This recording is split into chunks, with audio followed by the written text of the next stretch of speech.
আসসালামু আলাইকুম রহমতুল্লাহি ওয়া বারাকাতুহু। আজকে আমরা আলোচনা করব জান্নাতীয়দের খাদ্য সম্পর্কে। তো চলুন আজকের আলোচনা শুরু করা যাক। জান্নাতবাসীর জন্য জান্নাতে নিয়ামতের অন্যতম দিক হলো তাদের জন্য বিভিন্ন প্রকার সুস্বাদু খাদ্য থাকবে।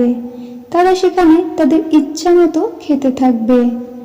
জান্নাতের সর্বপ্রথম আতিথ্য হবে তিমি মাছ ও বলদের কলিজার অতিরিক্ত অংশ দ্বারা। পৃথিবীর মাটি হবে রুটিরূপ খাদ্য। বেহেশতের খাবার পর্যাপ্ত পছন্দ মতো ফলমূল, ইঙ্গিত পাখির মাংস। মহান আল্লাহ বলেছেন, তাদের পছন্দ মতো ফলমূল আর তাদের পছন্দ মতো পাখির মাংস নিয়ে আমি তাদেরকে ঢের দেব। ফলমূল এবং গোশত যা তারা পছন্দ করে, বরং যে খাবার খেতে মনে বাসনা হবে সেই খাবারই জান্নাতীরা জান্নাতে খেতে পাবে। মহান আল্লাহ বলেন, সেখানে রয়েছে এমন সমস্ত কিছু যা মন চায় এবং যাতে নয়ন তৃপ্ত হয়।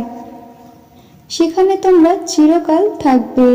দুনিয়াতে কষ্ট বরণ করে যে আমল তারা করত তারই ওসিলায় পাবে ইচ্ছা মতো পানভোজনের ব্যবস্থা। মহান আল্লাহ তাদেরকে বলবেন, তোমরা যা করতে তার প্রতিফল স্বরূপ তোমরা তৃপ্তির সাথে পানাহার করতে থাকো। সেখানে প্রত্যেক ফল দুই প্রকার থাকবে।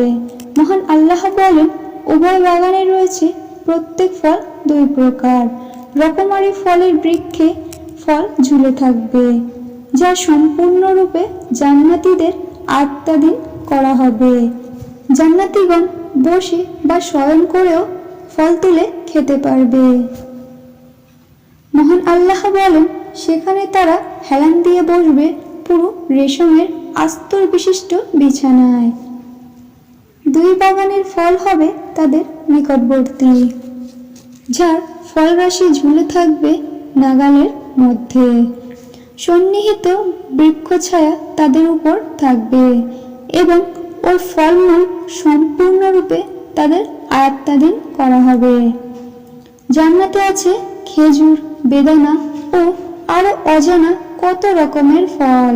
মহান আল্লাহ বলেন, সেখানে রয়েছে ফলমূল, খেজুর ও ডালিম। সেখানে থাকবে কুল, কাদি কাদি কলা। মহান আল্লাহ বলেন, আর ডান হাতওয়ালারা কত ভাগ্যবান। ডান হাতওয়ালারা যাদেরকে ডান হাতে আমলনামা দেওয়া হবে।